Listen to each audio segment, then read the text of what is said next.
Greetings. This is Frank Lawrence with the Green Party, and I'm going to be giving a series of little talks on political ethics and the Green Party's role in political ethics and morality. So next.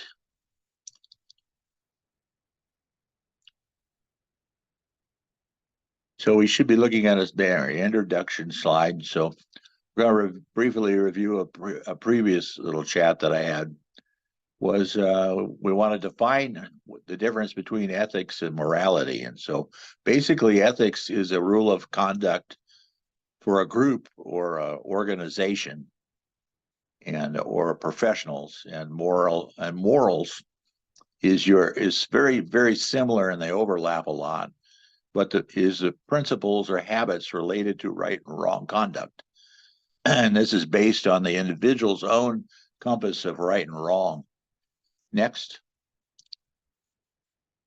We talk about the definition of corruption, then, is a form of dishonesty or criminal offense which is undertaken by a person or an organization which is entrusted with a position of authority in order to acquire illicit benefits or abuse power for one's personal gain. And there's a little diagram of how some of that activity works, but it's a very profitable business for some people. Next. So the bad news is that people monitor this worldwide, and there's about 180 countries that are typically involved in these kind of studies that they do. And our ranking of the corruption in the United States is we're ranked 24th out of 180 countries for corruption. And this is a country that goes, I'm number one all the time, but they're clearly not number one. They're kind of mediocre in many of the things that we're actually monitoring and measuring. We just don't talk about it in this country. In 2024, the U.S. scored a 69 out of 100 on the corruption scale. And 0 is like maximum corruption, and 100 indicates no corruption at all. So Finland scored 90, and Denmark, New Zealand, Norway, Singapore received very high scores. Syria, South Sudan, Venezuela, and Somalia scored on the low side. Somalia was the worst with a score of 12. So some countries are just steeped in corruption. I mean, different kinds often, but it's a major feature in their country. But it is not something that's new in the United States of America. We've been struggling this since day one or before. So the high levels in the Jacksonian period, where you have President Jackson, who was kind of a crook, and then the Gilded Age right before the Great Depression in the 1920s. And then we had a low period during the progressive period of FDR. And now we're at the worst level in a decade. We've been steadily climbing in our types of corruption. And after the news of today's Supreme Court decision, I don't think this is promising that we're going to get a lot better very soon. So the next, the level of concern that people have about corruption. When asked about it, some people feel that we are too concerned, too much. All right, it's about right, or too little. The vast majority of people in this country, individual citizens and voters, 70% think that we spend too little time worrying about. We're not concerned enough about corruption, and we need to do more. And then you look down the list there against large employers, lobbyists, large money donors. All of those people are very much strongly in favor of not talking about corruption problems. We just pay too much attention to problems with that. And these percentages pretty well hold for all age groups and political parties. So it's a 70% something that everybody agrees on. It certainly should be part of the Green Party platform, and we should zero in on this. Next. The introduction to how to reduce corruption. is that it requires a value-based approach, which means that people actually have to have good values instilled. And most people in this world, about age 7, have most of their values already installed. We go through a couple periods in our early adulthood where we do some major shifts maybe, but for the most part, you are what you were in about age 7. And so one of the premise of any organization, whether it's a private or public organization, is that you have to be very slow and careful to hire. You want to hire the very best candidates that have good values, and you want to be quick to fire the troublemakers. And I would say, if anything, in our society, we have almost no ability to get rid of a serious troublemaker in our government. We create an environment that promotes ethical behaviors more effective than passing all the rules and threatening people with prison and everything like that. So the tone of the top of the organization has to support ethical behaviors, or nothing's going to follow up from that. Your whole organization will be steeped in criminality if you have a criminal at the top. Training programs for all employees should be mandatory, and the intrinsic motivation is to be a servant leader. And we need to change the organizational culture. Next. So what we're talking about is a comparison between traditional leaders in the type of management that they kind of try to teach in MBA school. But these are people that see it as a promotion, and they see it as a great opportunity, a good opportunity to make money. And they believe in it mostly about themselves, where a servant leadership sees them as an opportunity to serve other people, the stakeholders, and serves power and control to drive up engagement. He shares the power and control to drive up the engagement. Measures success through growth and development, and listens to other people more than just talks. Understands that it's not about them. Next.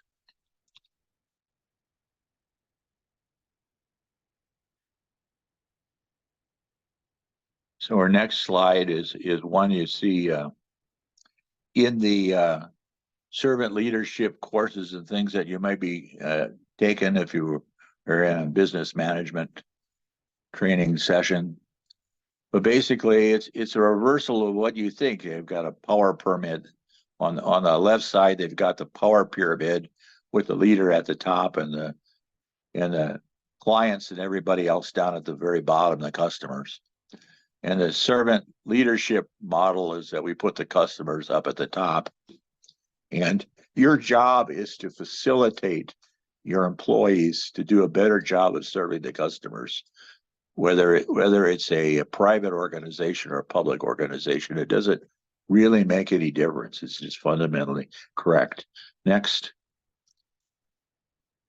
So how would we even attempt to go about changing the culture of politics? And so we want to convert it to a servant leadership culture for elected officials, and we want temporary contract workplace versus I'm getting a permanent government job. It's a very, very major change for many of them. And we want them paid with a competitive wage that's comparable to that of the private sector.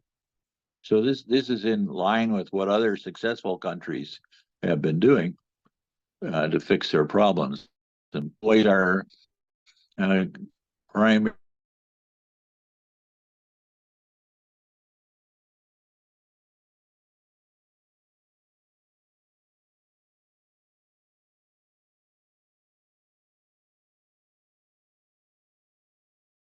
organization that you're running, and a daily stipend to cover the cost of minor expenses and food. and a competitive benefit package that's comparable to the private sector. And you make a contribution to retirement savings. So this is very similar to the work that I used to do as a contract temporary employee, as a contract. I would have a contract anywhere from 3 months to 3 years. And I'd go someplace and they would maybe sign a contract with them. I spelled out my responsibilities and we would talk about what they wanted me to do. And I had a rather limited amount of time basically to get a bunch of things that they wanted to do done, which may even have included helping to interview and attract my replacement. But we never went into those situations thinking that this is a permanent opportunity and I'm going to be here for the rest of my life. We went in there to do the work that they wanted me to do. How are you doing on time, Nathan?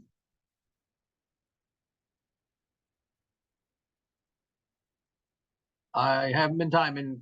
We just need to do this Let's take without a interruptions. break. Okay. Next, then the next section is part 3. Is understanding our country.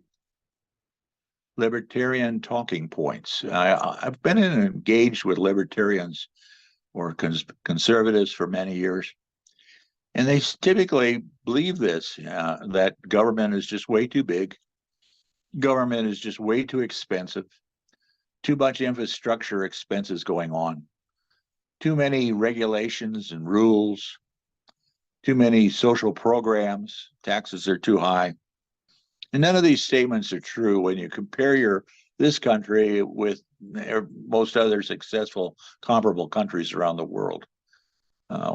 Once you do the proper mathematics and make a fair comparison, we're kind of in the middle of the cloud most of the time. We're not really number one in much of anything.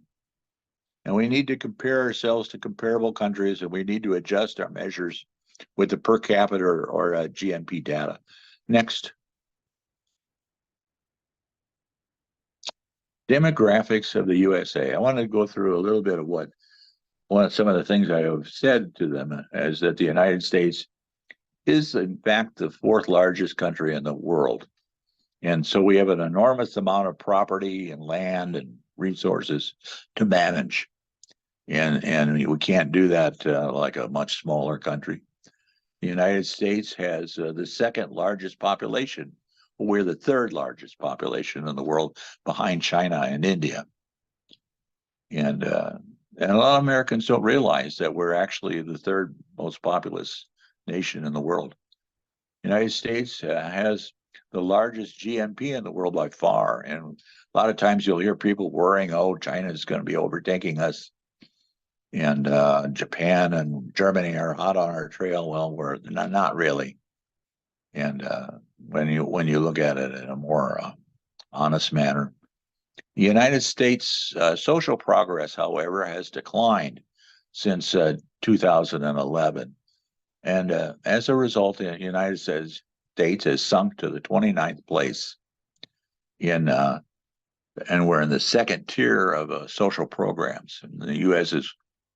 is one of the only 4 countries to see an overall decline in the social progress since 2011. And alongside the United States is Syria and Venezuela. So we're in great company there. Oh, the United Kingdom, Syria and Venezuela have also declined in theirs. The United States is the largest exporter of food in the world. Pretty good for a manufacturing urban country. The USA is the largest producer and the 4th largest exporter of petroleum.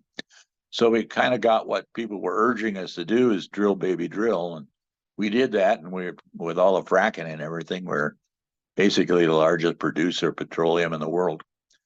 The United States has the most powerful military in the world.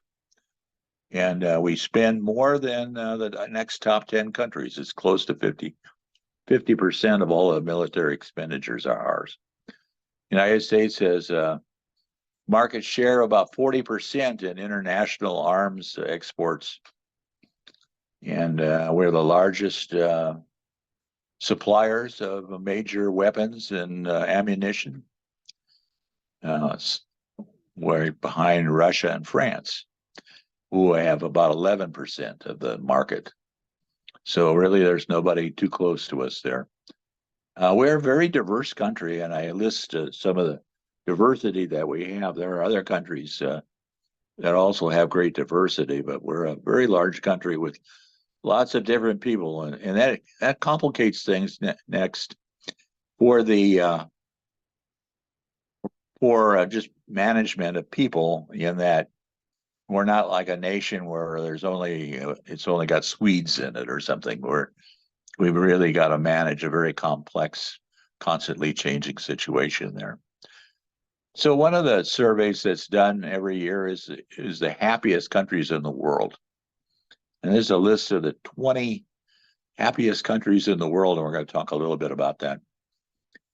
But you'll notice that Finland's right at the top, and they usually the Scandinavian countries have about the first 5 positions. But even Israel, with all of their problems, are ranked very high lately. Canada usually rates very highly, and the United Kingdom comes in at 20th. We're next. We have dropped we've dropped out of the top 20. We were at 23, and Germany was 24, and both of us have dropped down considerably. And part of that is because other countries have caught on to what works in this world, and they're doing it, and they're showing much higher levels of satisfaction with their citizens. So one of the things that this study does is they keep in mind that they're going to people all over the world in all different languages and asking them a series of questions.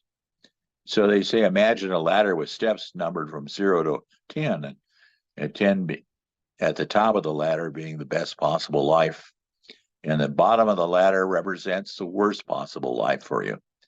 So which step of the ladder would you say that you're on? And so they're able to at least make a semi-quantitative measurement there of how people feel about things. Next.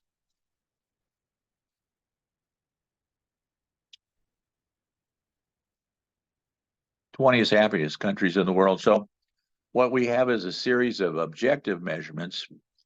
The GDP, the gross domestic product of the countries, is used as kind of a denominator. And health life expectancy is factored into the correlations, and social support, amount of social support that the country provides its citizens, is also an objective measurement that can be taken. And so then they ask a series of only about 5 or 6 questions. And one of the first ones is, do you have the freedom to make life choices in your country? And they ask several questions about, could you go on in school? Could you get a different job if you wanted to? Can you advance? Generosity is kind of a surprise for number 2, is that countries that are doing well and have happy people generally end up expressing the happiness with being a generous group of people that give some of their money to other people less fortunate. And so they're able to measure that. And the corruption perception is asking people, how do you feel about your country in terms of corruption on that ladder scale of 1 to 10? The positive effect aspect is that you ask them a series of questions about whether they laugh, enjoy life, do interesting things. Are you having a positive life? And they have a series that then queries them about the negative effect, which how much time are you spending worrying, sadness, and anger as your dominant emotion. Next.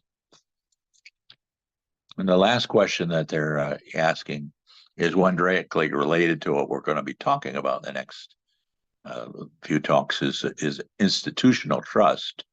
Do you trust your national government or your local governments and your judicial system, courts, and is your confidence in the honesty of elections, confidence in the local police force, perceived corruption in business? And so this really hits home today after recent events with the Supreme Court, I think. Next. Economic freedom and social change is another aspect of these studies. It's basically the same 180 countries, and they get a similar type of result for us. We get mediocre scores, and so here we're talking about the Human Development Index, which measures life expectancy, literacy, education, and standards of living in the countries worldwide. And the United States ranks 25th in the world, so we're far from being number one. And we rank third in our region. I assume that to be the Western Hemisphere. Our country has a very high rate of social change, which does complicate the way our government should work and may require more resources than other countries, because we don't have a citizen or a social life in this country that's relying on how much tradition that we have. Where we're not really big on tradition. We constantly are changing the things that we're doing and the things that we have, and so that adds to the stress as well as provides opportunities. Next. So this year's top 10 was similar to the past rankings, again with many of the Nordic countries in the highest spot. So a smart country would then go over to the Scandinavian countries and find out what they're doing right, and try to emulate as much as possible. We're a very we'll talk about this some more, but we are an authoritarian. We are an authoritarian conservative country by most international standards. We're not as liberal as people like to think of ourselves. Last year, the United States came in at number 15 in this particular survey, and we have plummeted to 23. So even countries like Costa Rica and Lithuania are in the top 20 now, and they're ranked higher than us. So happiness is lower in the United States, especially among our younger people. And so one of the driving forces there is that our younger people are extremely unhappy about a lot of different things. That if you were a servant leader, that would really bother you. Next. This is kind of a fun thing that people are kind of catching on and studying a lot, because there's a host of information in these kind of demographic tree or diagrams. So you see on the left hand, the blue is men, and the right side is women, and then the vertical scale there is your age from 0 to 100. And it's looking at the proportion of the number of people that you've got in your country. And this is actually a fairly nice representation as a country for the United States of America, where we've got adequate numbers of people having babies, replacing our population, even though our birth rate is actually lower than it should be under ideal circumstances. We're at 1.665, and you need about a 2.1 in order to maintain your population. And so you say, well, we have too many people in the world. Why is that important? Well, it is important if you want to sustain the operation of your country until you figure out something better to do. So you need so many worker bees in the younger ages to have those children, and then to do jobs that support the older population, which is retired. And if you play your cards incorrectly, you end up with a country where you don't have any worker bees supporting your country, and you reach a portion next where you might be like this country. It's just Russia. A couple snapshots of its little pyramids that it builds. So you can see how scrawny looking it is. And another striking feature of it is that they're missing a lot of men. There's an overabundance of women in this culture. And if you look to the culture, the one on the right is a little bit older version of this pyramid. And this pyramid demonstrates the fact that Russia goes to war on the average about once every 7 years. and some of their wars have been record setting in terms of killing off their men. So they keep throwing their men into wars and losing them, and then you end up with an over surplus of women, and eventually you end up with an over surplus of people who've reached retirement age, and you lost all of your scientists and engineers and technicians and mechanics and everybody that really know how to make the economy work. All of those people have either grown old or died. And so one of the concerns that the Russians have is that they're going to reach the point where they won't be able to even field an army, or their navy's kind of a joke anyway, but they're going to have serious personnel problems with fielding armies because your country has been so badly damaged, mismanaged. Next. So this is our other two countries that are ahead of us in population. And this is a fun thing. If you go to I include the site in the reference section, where if you go there, it shows them changing over a period of time. So this is like the prediction of what they're going to be in 2050 when they get to 2050. And one of the things you notice about China is it's more or less a stick that's supporting a very large and growing population of old people. So they're running into serious problems that they don't like to really talk about, but their society has been severely damaged also by war, but also by a one child policy where they were trying to reduce their birth rate and manage it that way. And on the right side, you have India, which is now believed to be, I think China has lied a little bit on their population. They now believe that India is actually a more populous country, and it's got a gloriously chubby little pyramid there. You know, they've got about the same number of men and women. It looks like maybe the men are outnumbering the women there, maybe because of some of their social practices in that country. But this is a much healthier pyramid to have as a country than where you've got China over there, who's trying to support all those old people with no worker bees or childbearing aged people. So serious. Some of the countries around this world have much bigger problems than the United States of America.